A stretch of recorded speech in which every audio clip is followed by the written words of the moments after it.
মাজার পূজা করি না, এটা কইলো কি লাগা আমরা কি পূজা করি না? এইভাবে ইসলামের ভিতরে ভাগ করতে করতে করতে করতে শেষ পর্যন্ত শেষ করে ফেলাইছে। কথা বলেন ঠিক না? আল্লাহু আকবার, নারে রিসালাত, ইয়া রাসূলুল্লাহ, ওলি আল্লাহ শত্রুরা হুশিয়ার সাবধান, হুশিয়ার সাবধান, ওলি আল্লাহ শত্রুরা, আল কোরআনের শত্রুরা হুশিয়ার সাবধান, নারে তাকবীর, আল্লাহু আকবার। আপনারা কি সব একসাথে আছেন? আমি যেটাকে এটাকে আপনি বিশ্বাস করেন না? আপনারা সত্যি করে কোন জিয়ারত করে কি হারাম না সুন্নত? আমার বাপের কবর আমি জিয়ারত করুম, নানার কবর জিয়ারত করুম, দাদার কবর জিয়ারত করুম, শাহজালালের রওজা মোবারক জিয়ারত করুম, শাহপুরের রওজা জিয়ারত করুম, গোলাপ শাহ জিয়ারত করব, আমারও শাহ জিয়ারত করব, গরিবুল্লাহ শাহ জিয়ারত করব, মিসকিন শাহ জিয়ারত করব, আর শাহী মুক্তাদির জিয়ারত করব। আমাকে হারাম বলার, পূজা বলার তুমি কেডা? আমরা কথাগুলো কোট করে না, আমাদেরকে মাইনাস ফর্মুলা রাখা হয়। অথচ এই দেশে 65% তরিকাপন্থী সুন্নি মুসলমান। আমরা ভোট নিয়ে এমপি মন্ত্রী হয়, আমরা কথা কেউ কয় না।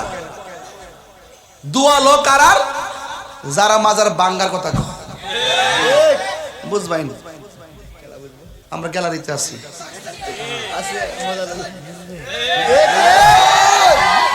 বুঝবাই না? গ্যালারিতে আছি, গ্যালারিতে এবার বহুত রাজনীতি বুঝ জানাইছি আমি। দেখছো না কোন সুন্নির ব্যাপারে? হ্যাঁ, যেই বেটা লাথি বাইরে এই দেশে যত উঁচু কবর আছে লাথি মেরে ভেঙে দেওয়ার দরকার। হে বেটার দোয়ালো, আপনি কার দোয়া লইছেন? আপনি যার মাজার জিয়ারত করছেন বাবা শাহজালাল, ওই শাহজালালের মাজার যে ভাঙ্গার কথা বলে আপনি তার হাতের দোয়া নেন। শনি আছে, শনি জানাই দিয়েন। নেতা থাকলে কেউ বুঝায় না, জানাই দিয়েন।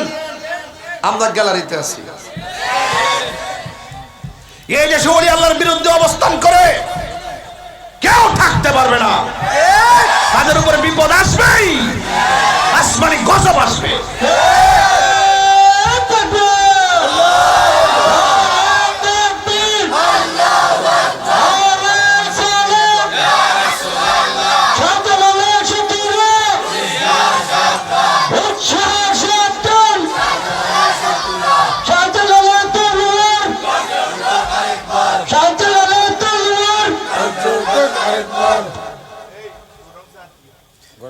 আমার কথায় কি কেউ রাজনৈতিক গন্ধ খুঁজতেছেন? না না, আপনারা চিন্তা করবেন না, আমার জবাব আমি দেব। আই ডোন্ট কেয়ার, আমার জবাব আমি দেব। আমি সম্মান দিতে জানি। যে মানুষকে সম্মান দিতে জানে না তার ভিতরে মনুষ্যত্ববোধ কিছুই নাই। সঠিক? ঠিক। যারা বুঝেন ইশারায় বুঝে গেছেন কি বলতে চাইছি আমি। টেনশন করেন না, আমি আসি, মরছিন আমি ইনশাআল্লাহ। আমার মৌলভীবাজারে বেড়াই ও কুড়ারের মানুষ ডাক দিলে ভাবা যাবে ইনশাআল্লাহ। আল্লাহ কবুল করুক, আমিন কর। আমিন। আমি বলছি ওয়াকাদা রাব্বুকা আল্লা তা'বুদু ইল্লা ইয়্যাহ, আল্লাহ ছাড়া কারো ইবাদত করা যাবে না, এটা আমাদের কনসেপ্ট। কাউকে সাজদা করা যাবে না, আমাদের কনসেপ্ট। কারোর কাছে মাথা নত করা যাবে না, আমাদের কনসেপ্ট। জিয়ারত করা যাবে, সাজদা করা যাবে না, এটা আমাদের কনসেপ্ট। তুমি গায়ে পড়ে আমরার পূজার সঙ্গে তুলনা কইরা ওলি ওলি আল্লাহর বিরুদ্ধে অবস্থান নিবা, আর আমি তোমাকে ছেড়ে দিব না? আমার 1 কোটি বার গালি দাও, আমি কিছু বলবো না। আমি এত পরিষ্কার করার পরও আমাদের গায়ে পড়ে তোমরা যা মন চায় তা বলবা, এটা হতে পারে না। কথা বলেন ঠিক না বেঠিক? আমি তেলাওয়াত করব, জোরে জোরে আল্লাহকে ডাক দিবেন। ওয়া ইলাহুকুম ইলাহু ওয়াহিদুন লা ইলাহা ইল্লা হুয়ার রাহমানুর রাহিম।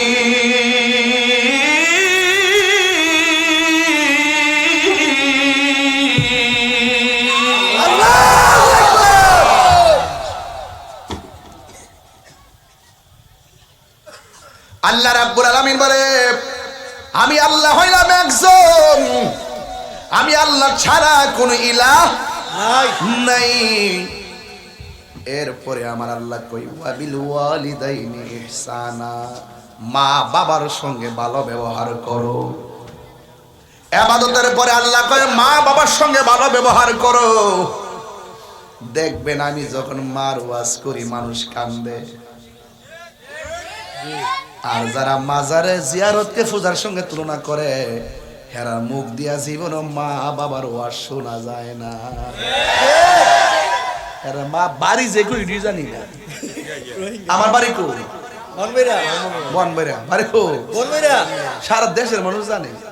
আর জিডি হিডি আছে না ডাব্লিউডি, মানে হেরা যে বাড়ি কই হেরাও জানে না, আমরাও জানি না। সব আত্মগোপন, পরিচয় গোপন গোপন রাখে, কেউ চিনে না, উল্টা পাল্টা পরিচয় দেয় না। আমরা 14 গোষ্ঠী পরিচয় দিয়া চলি, কথা কি সঠিক? আজকে দেখছেন না গ্রামবাসী লইয়া বিলের মধ্যে গেছে ইফতার করতাম, বুঝেননি আপনি? গিয়া কি কইছি যে এক যুবক ভাইরা মাদক সেবন করা যাবে না। ওয়াজ লন্ডন আগে নিজের বাড়িতে ওয়াজ করতে হয়, এরপরে দূরে যেতে হয়।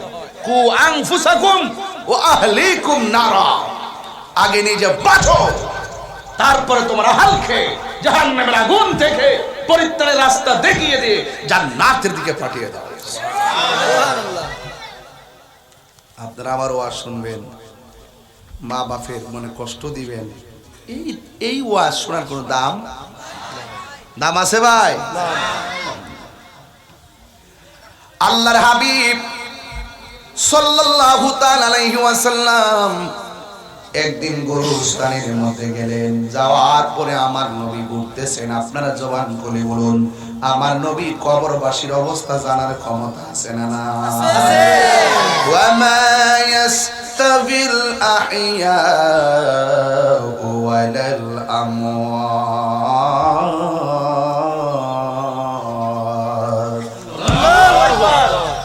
আল্লাহ রাব্বুল আলামিন বলেন, যারা মুর্দা যারা জিন্দা এরা কোনোদিন এক হতে পারে না।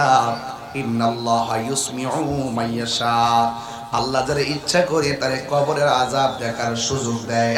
আপনারা জবান খুলে কোন, আমার নবী কবরের আযাব দেখার ক্ষমতা আছে না? আছে, আছে। আমার নবী কবর আযাব দেখার ক্ষমতা আছে। নবী আমার গুরুস্থানে গেল, যাওয়ার পরে আমার নবী কবর দিকে তাকালেন। নতুন গুরুস্থান, কবর সব গনা বাছা কয়েকটা কবর হবে, মিনিমাম যে কবরগুলো আছে সব দেখা যায় উঁচা উঁচা।